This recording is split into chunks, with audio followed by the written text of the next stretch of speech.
अस्सलाम वालेकुम।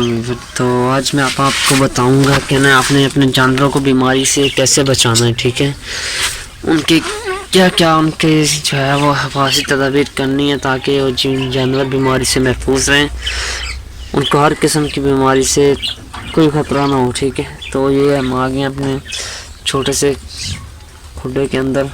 ठीक है, इसकी हमने जो बेहतरीन तरीके से सबसे पहले इसकी हमने सफाई की है, क्योंकि सर्दियों के अंदर हमने इसके अंदर भूसा डाला हुआ था ताकि जो है फर्श जो है इनका खुश्क रहे, जैसे ही ये बीच वगैरह करें तो जज़ब हो जाए। तो अभी आ गई है गर्मी, तो हम इसको तब्दील करेंगे। सबसे पहले मैंने जाले वगैरह उतार दिए हैं। ठीक है, सफाई हमने कर ली है। ठीक है, सफाई कर रहे हैं। ये देखें मुर्गी बिठाई हुई है, बच्चे भी अभी निकलने वाले हैं। ठीक है, अभी जो है ना बीमारी वैसे भी गर्मियों के अंदर बीमारी जो है ना बहुत ज़्यादा आती है, जैसा कि काक्सी हो गया, एंटीबैक्टीरिया, वैक्सीन वगैरह भी करेंगे, आपको सिखाएंगे। ठीक है, ये देखें ये कितना भूसा निकला है इसके अंदर से। खुडे हमने अपने की बेहतरीन सफाई कर ली है। ठीक है, मैं आपको दिखाता हूँ।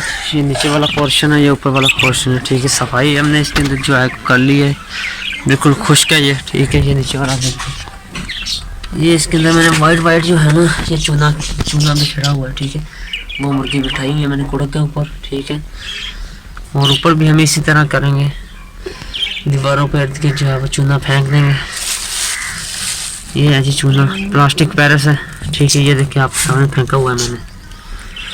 इसके अलावा जो आप जो है ना दूसरी एंटीबैक्टीरिया जो भी कोई भी है ना स्प्रे वगैरह वो कर सकते हैं। ये ख़ास तौर पे ये जो दरारें वगैरह है ना ये कोनों वगैरह के अंदर ख़ास कर करनी है, ताकि जो है वो जरासीम वगैरह जो है ना मर जाए जल्दी से। इसके लिए आप तेज़ाब भी इस्तेमाल कर सकते हैं। ठीक है, तो वैसे मौसम के साथ साथ आपने ना वैक्सीन भी कर ली है। ठीक है,